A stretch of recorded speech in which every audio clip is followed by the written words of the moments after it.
pautada pelo Evangelho de Cristo Jesus, ok? Mas aí também vai ter situações nas quais ela se afasta disso, desse ideal.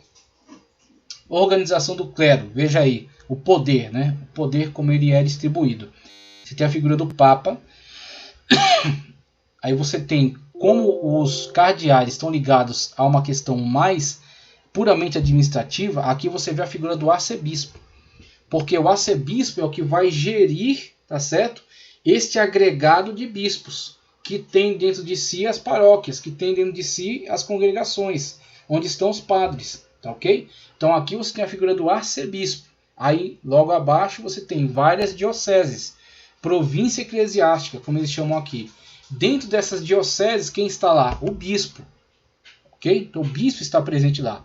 O que o bispo é? O bispo está ali à frente da diocese, né? Ou bispado, a diocese ou bispado, várias igrejas. Dentro da sua diocese estão essas várias igrejas.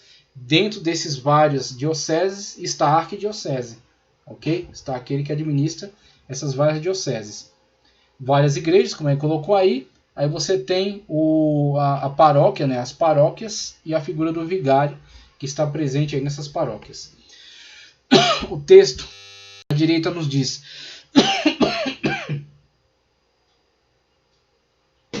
organização do clero na Idade Média.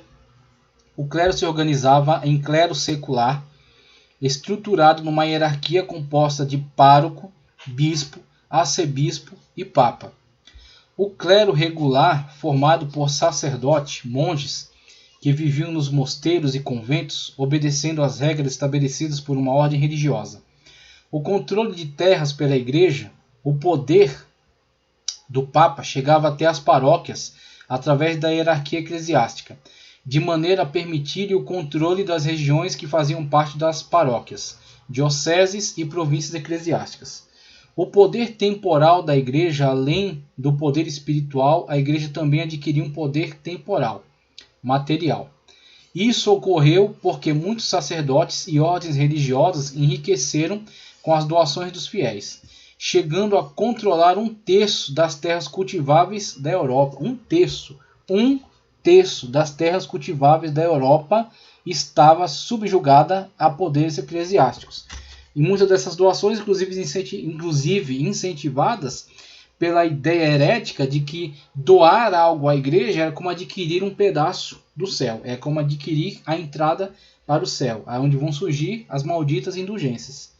Aí você tem bispo, você tem arcebispo, você tem papa liberando indulgências, você tem padres liberando extrema-unção, fazendo missa do 7º dia, ok? E tudo isso você tem remuneração. Você tem doação, você tem dinheiro. Você só imagina o poder econômico e político dessa instituição, tá ok? Ainda hoje, na verdade, tá? Na Europa Ocidental, num tempo em que a terra era uma das principais bases da riqueza. As investiduras, vamos lá. Na Idade Média houve muitas disputas entre bispos, reis e papas pelo poder. E esses tiveram de promover negociações para manter a unidade do cristianismo e obter a proteção de reis poderosos. Olha a disputa na qual os caras se meteram. Uma disputa por poder político e econômico. Então a pregação do evangelho aí ficou, né, marginalizada, ficou em terceiro plano. Uma dessas disputas referia-se ao seguinte: a quem caberia nomear e investir sacerdotes para cargos eclesiásticos? Ao Papa ou ao Imperador? Na Igreja do Oriente, na Igreja Ortodoxa, era o Imperador. Na Igreja do Ocidente, a coisa ficou em disputa. Esse problema ficou conhecido como a questão das investiduras. As investiduras, atos de dar posse no cargo, feitas pelo imperador, visavam a interesses pessoais e do reino. Nesse cenário, bispos e padres passaram a colocar seu compromisso com o soberano acima da fidelidade ao Papa. Esses conflitos só foram resolvidos em 1122 pela Concordata de Worms, que adotou uma solução de meio termo. Caberia ao Papa a investidura espiritual dos bispos, cabendo ao imperador a investidura temporal, porque o bispo tinha poder temporal, tinha poder também de gestão sobre as questões da cidade, as questões, tá certo, do mundo secular, tá ok? Heresia. Os grupos que se desviavam dos ensinamentos da Igreja Católica foram perseguidos pelas autoridades religiosas e também pelas autoridades civis. Então, a autoridade religiosa excomungava, por exemplo, determinada pessoa, como foi o caso de Lutero, e se ele não tivesse o apoio de certos príncipes, tá certo? De províncias da Alemanha, ele teria sido rapidamente capturado e morto, porque ele, uma vez excomungado, poderia ser morto por qualquer uma delas. Acusados de serem heréticos ou hereges, isto é, de cometer heresia, consideravam-se heresia a concepção religiosa distinta da doutrina oficial católica, sendo por isso tida como falsa pela Igreja. Por isso que o Papa já meteu medo em certos reis, por ameaçar-lhes com a excomunhão. E se eles fossem excomungados, os reis em volta deles, também de matriz católica, iam persegui-lo, iam acabar com ele, acabar com o reino dele, ok? Então aí você tem um grande poder, um engrandecimento político da Igreja diante dessa situação. Isso aqui a gente vai ver também depois, tá? A gente vai retomar aqui este quadro. A estrutura social, tá certo? Dessa época que vai prevalecer aí até a Idade Média. Você tem o rei na estrutura temporal, né? Na estrutura secular. Você tem o rei, aí você tem os diversos reis desses reinos bárbaros que derrubaram Roma, e com esse vácuo do poder, agora você terá a Igreja interagindo com esses reis, tá certo? E comunicando-lhes a cultura romana, a cultura estatal, a cultura jurídica, a organização do Estado, tá certo? Então, todo esse e o cristianismo, né? E também comunicando-lhes algo da fé cristã, que está sendo cada vez mais deturpada, né? Mas comunicando o cristianismo. Então você tem a estrutura, o rei. Ao lado do rei, quem estão? O alto clero, cardeais e bispos. Tá certo? Cardeais e bispos. O cardeal está diretamente ligado ao Papa, né? Mas imagine um rei, aí você começa a entender como é que era essa interação. Imagine um rei conseguir fazer de seu filho um cardeal. Imagine um rei que tem o seu filho como cardeal e esse cardeal chega a Papa. Você começa a ver o jogo político, né? Alto clero, cardeais e bispos. Alta nobreza, príncipes, duques, condes e marqueses. Marquês, inclusive, era aquele que o rei colocava para gerir o território na fronteira do seu reino. Tá certo? O marquês ficava no limite. Geralmente era um título de nobreza dado a um militar. Então, este militar, que tinha habilidade com a guerra, com as tropas, né, com a estratégia, ele era, de forma bastante inteligente, colocado para administrar as regiões de fronteira. Porque aí ele já poderia oferecer resistência a ataques, tá ok? Então tem aí a figura do marquês. Médio clero, abades, estão abaixo. Ó. Abades, das abadias você tem aqueles locais, né, organizados para estudo e trabalho. Né? Estudo e trabalho. Então o cara entra para uma abadia dessa, né, para uma ordem religiosa dessa, e ele está ali dedicado a estudar, crescer na leitura, no estudo, na cópia dos textos sagrados e também ao trabalho daquela região. Então eles tinham trabalho na agricultura, algum trabalho de manufatura, de ferreiros, tinham alguns trabalhos que eram exercidos naquelas regiões. Então abades, abadesas, membros dos cabildos, curas de paróquias, ok? Então, você tem esses participantes, né? Esses participantes aí da hierarquia da igreja. Média nobreza, cavaleiros e nobreza de toga, juízes e outros. Baixo clero, curas, frades e monges, ok. Baixa nobreza, fidalgos.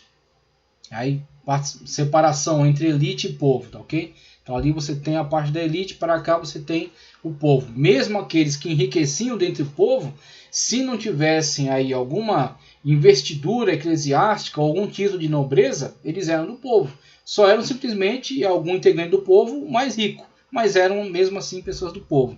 Aí você vê surgir daí, tá certo? O mercantilismo, né? Que vai surgir aí os burgueses, tá certo? Aqueles que tinham os burgos, tinham o comércio, tinham o dinheiro a partir do enriquecimento devido a atividades, atividade fabril, atividade de comércio, né? Esse tipo de atividade.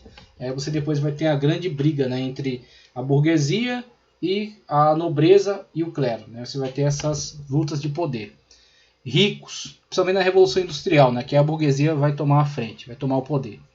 Ricos, comerciantes, banqueiros, donos de terra e de títulos de fazenda, etc.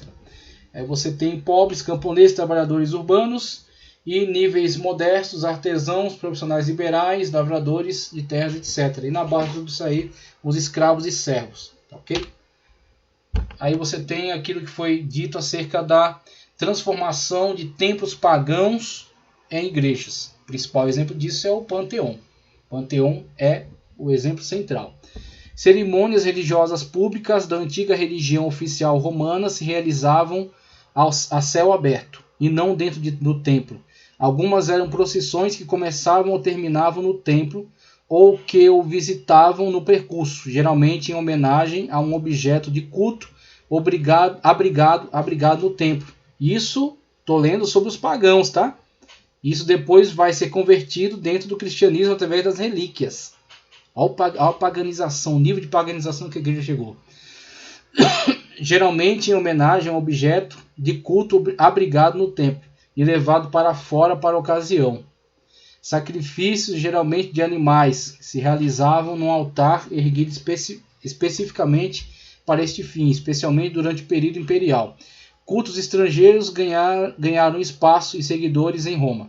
Esses cultos geralmente tinham práticas muito diferentes, e alguns privilegiando locais de culto subterrâneos e outros, como os primeiros cristãos oficiando em residências. Algumas ruínas de templos romanos sobreviveram especialmente em Roma, e os relativamente poucos exemplos quase intactos foram quase todos convertidos em igrejas cristãs, alguns depois convertidos em mesquitas. Você tem a igreja de Santa Sofia, okay, por exemplo, que foi de igreja cristã para mesquita. E hoje é, na verdade, um museu. Alguns bem depois do triunfo do cristianismo no Império Romano. O declínio da religião romana foi relativamente gradual, então não foi de uma vez só, foi gradualmente e, na verdade, em alguns momentos conseguiu se sincretizar com o cristianismo.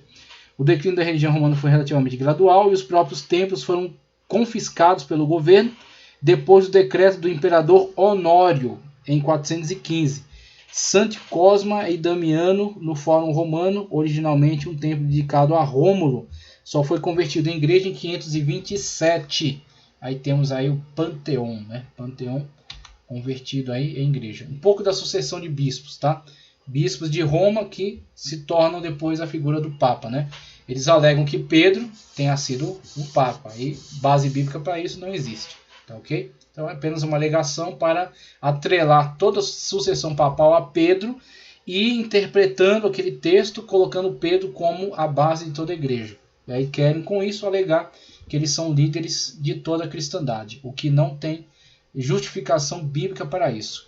Na época de Domiciano você vê a figura de Clemente como bispo de Roma, a época terrível aí de início, né, da perseguição aí ao cristianismo. Seguindo pela lista de bispos, a sucessão de bispos, você tem a época de Diocleciano, né, com Eusébio como bispo de Roma, passando para Melquíades. Época de Constantino, você tem Silvestre I, tá ok? E esta época onde você vê o enfraquecimento da autoridade do rei, né, do imperador romano do Ocidente, na figura de na figura de Leão I, quando este negocia com Átila, né, e o rei de Roma não exerce qualquer poder sobre isso, tá ok? Aqui você tem um resumo do que a gente tratou. A fase mais brutal da perseguição se apresenta na gestão de Diocleciano, 284 a 305, mais em 305 d.C. Este divide o poder e institui um sistema de tetrarquia no qual 4 personagens deveriam simultaneamente exercer poder sobre áreas do império, 2 imperadores ou augustos, que seriam auxiliados por 2 Césares, sendo Constâncio Cloro um dos Césares sob o império de Diocleciano do Ocidente. Aí você tem o filho de um desses Césares, tomará, né, o poder e conseguirá se colocar, na verdade, como imperador dessa Roma reunificada, que será Constantino. Seu filho, né, filho de Constâncio Cloro, seu filho Constantino, hábil general na frente contra os germanos, tendo seu pai morrido, foi aclamado por suas tropas como imperador. Seu título não foi reconhecido em Roma. Né? A tetrarquia não admitia sucessão dinástica, o que levou à batalha com Maxêncio, né, ou Magêncio, como é dito ali nos mapas, na ponte Milvia. Tendo vencido Maxêncio ou Magêncio, Constantino tornava-se líder de uma boa parte do império e assegurou aliança com Licínio, entregando sua meia-irmã em casamento a este, durante a assinatura do Edito de Milão de 313, que era o edito que sinalizava, né, a paz para o cristianismo. Maximínio Daza, que era um dos Augustos, tá ok? Que havia se tornado um dos Augustos, viu nisso uma conspiração e tratou de marchar contra Licínio, que o vence, estando o império dividido agora entre Constantino e Licínio. Aquilo que era uma tetrarquia se tornou agora uma divisão entre Constantino, ainda no Ocidente, e Licínio no Oriente. Em 324, depois de muitos desentendimentos entre ambos os imperadores, Licínio finalmente perde algumas batalhas para Constantino e, para não ser morto, lhe entrega o poder imperial. Agora Roma está novamente unificada sob a égide de Constantino. Constantino reunifica Roma e reunifica o Império Romano e torna-se seu imperador.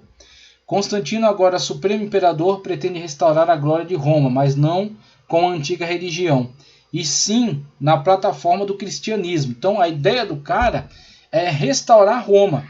E eles querem favorecer nessa restauração o cristianismo. Só que a mentalidade do cara não é cristã, é romana. Então ele quer dar esse aspecto romano ao cristianismo e engrandecê-lo. E ele acredita com isso está fazendo um bem. Só que nós sabemos, pautados na Escritura Sagrada, que essa na verdade foi uma apostasia terrível para a fé cristã. Okay? Mas temos aí essa interação, né, este flerte entre esta mentalidade romana que chega ao poder e está querendo favorecer o cristianismo, e a igreja que vai começando agora a sofrer interferências. Algumas serão benéficas, mas outras serão extremamente prejudiciais. Mesmo que em um primeiro momento não abandone ou proíba as práticas do paganismo, todavia isso desperta a fúria do Senado e dos sacerdotes da antiga fé, sediada na velha Roma. Diante disso, lhe ocorre a ideia de uma nova Roma. Aí onde vai chegar para vocês aqui esse tópico, a fundação de Constantinopla. A fundação de Constantinopla. Em 330 d.C., Constantino fez de Constantinopla capital do império. Eu vou falar aqui do porquê da mudança,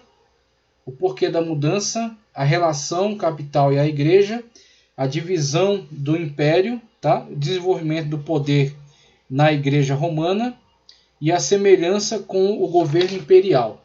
Semelhança com o governo imperial. Aí ele vai seguir aqui, ó. Roma reclama para si a autoridade apostólica e também a mudança da capital. Então ele vai discutir acerca desses temas aqui dentro desse tópico. Então Constantino, ele vê tanto a questão da antipatia das autoridades que estavam presentes em Roma ainda, né, dos senadores, dos sacerdotes pagãos que estavam ali presentes, não seria de outra maneira, né? A antipatia a ele por favorecer o cristianismo dessa maneira. Então ele vê que ali a coisa não vai dar muito jeito, ele vai conviver sempre com esse risco. Conspiração, tentativa de morte e tudo mais. E ele vê também um histórico. Roma foi diversas vezes invadida. Então Roma, na verdade, era um local que para sua proteção dependia sempre de um exército muito, muito forte, de uma estrutura muito bem constituída, né? Então o imperador estava sempre em risco nessa situação da sua sede em Roma.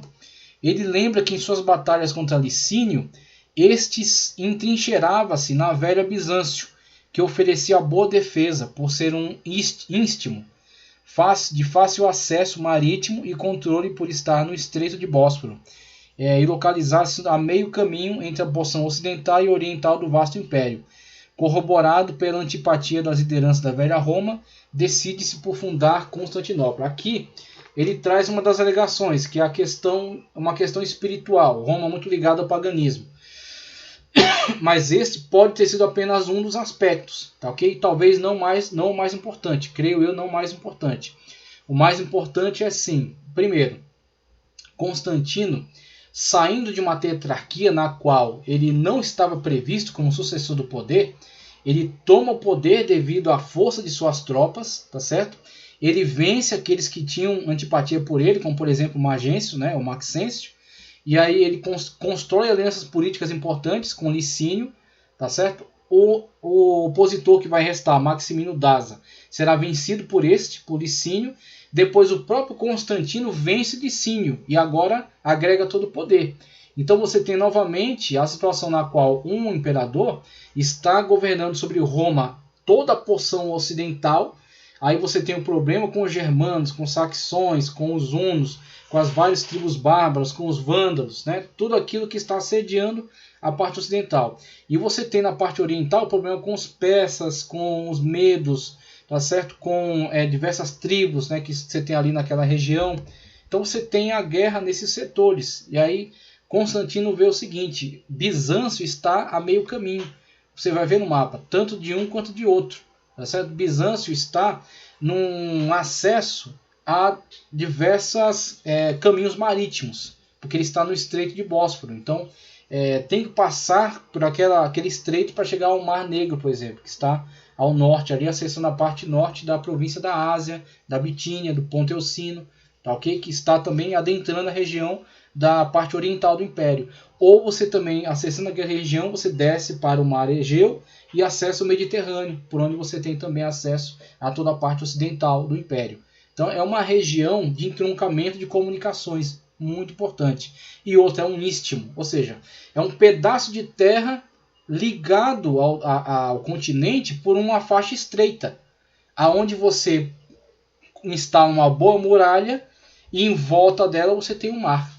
Então você tem dificuldades para acessar aquela região. Tanto que quando inteligentemente a capital é levada para Constantinopla, é fundada Constantinopla, e depois vai dar origem, né, ao Império Romano do Oriente, que será Bizâncio. Inclusive eu li um texto aqui de um importante autor que fala da queda de Roma, okay? E ele fala que com muita dificuldade se define a Roma do Oriente como Roma. Ele fala, eles foram tidos como Império Romano do Oriente, mas na verdade era um outro reino, uma outra estrutura. Não tem nada a ver com a República Romana, com as leis romanas, com a estrutura de poder romana.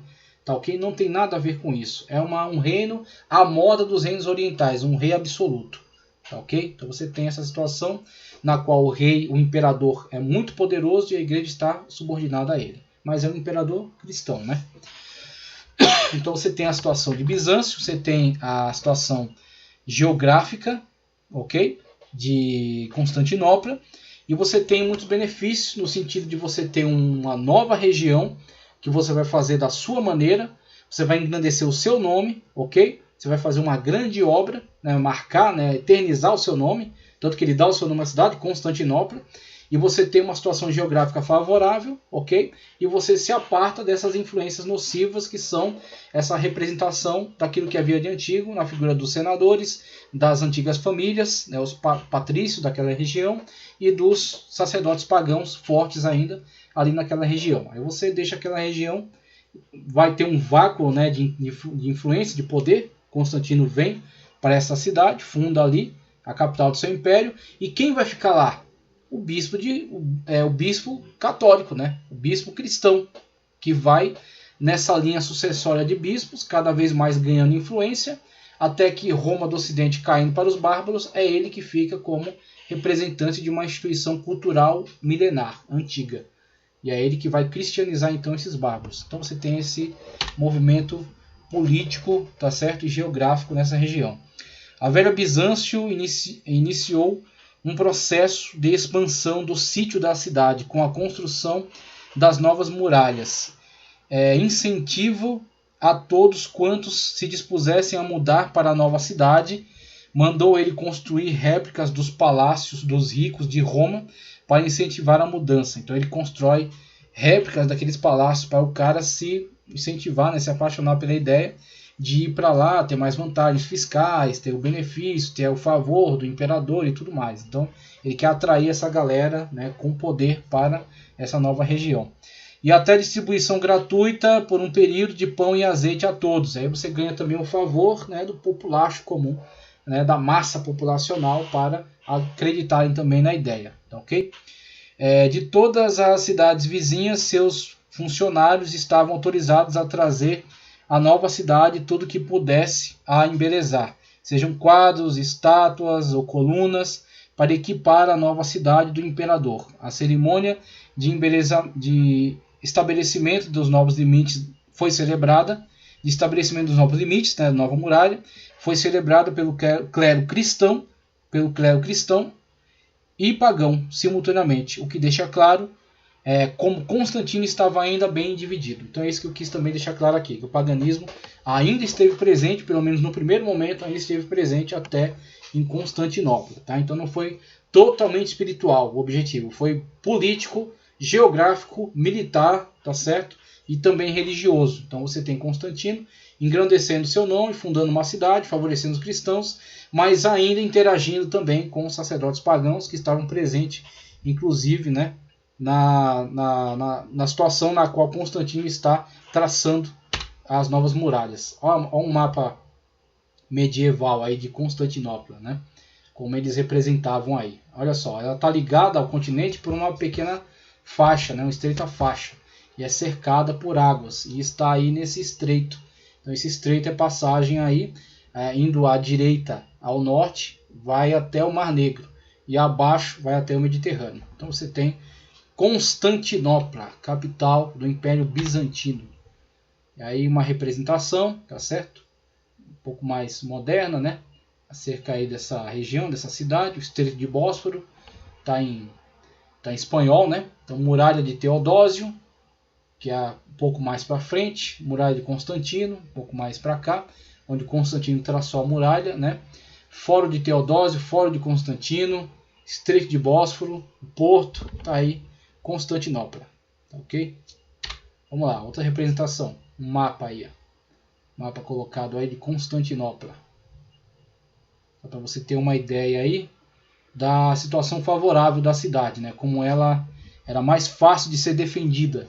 Então Constantino estava pensando muito nisso também, na facilidade que apresentava para sua defesa. Uma representação do que seria ela naquela época, com aí o grande teatro, né? O grande estádio aí centralizado, os prédios administrativo, eclesiástico aí às margens, os portos, as docas, tá ok? Os fóruns, tem aí Constantinopla, o Estreito de Bósforo e tudo mais. Aí a moderna cidade que não é nem Bizâncio nem Constantinopla, é Istambul. Istambul, uma cidade turca. A Turquia está ao mesmo tempo em dois continentes.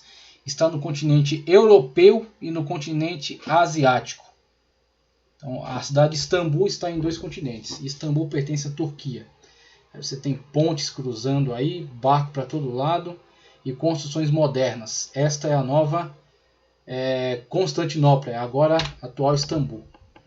Então tenho esse texto aqui do meu livro, onde eu descrevo um pouco melhor essa situação. Eu vou deixar ele para o próximo vídeo, tá? Eu vou trazer a leitura desse meu texto aqui, vou abrir com ele, trazendo um esclarecimento interessante também sobre essa questão da ascensão de Constantino, da interação do cristianismo com Constantino e também a situação sobre a paganização da igreja, tá ok? Vou trazer esse texto aqui na próxima aula, como abertura da aula, e a gente vai já caminhar para o final. Já vamos encerrar, uma vez que já estamos quase a 2 horas aí. Então, horário normal de aula, né? A aula aí de 2 horas, com conteúdo enriquecedor aí para a sua vida. Peço para que você curta esse vídeo, compartilhe, tá certo? Inscreva-se no canal e que Deus continue abençoando poderosamente a sua vida, em nome do Senhor Jesus Cristo. Amém.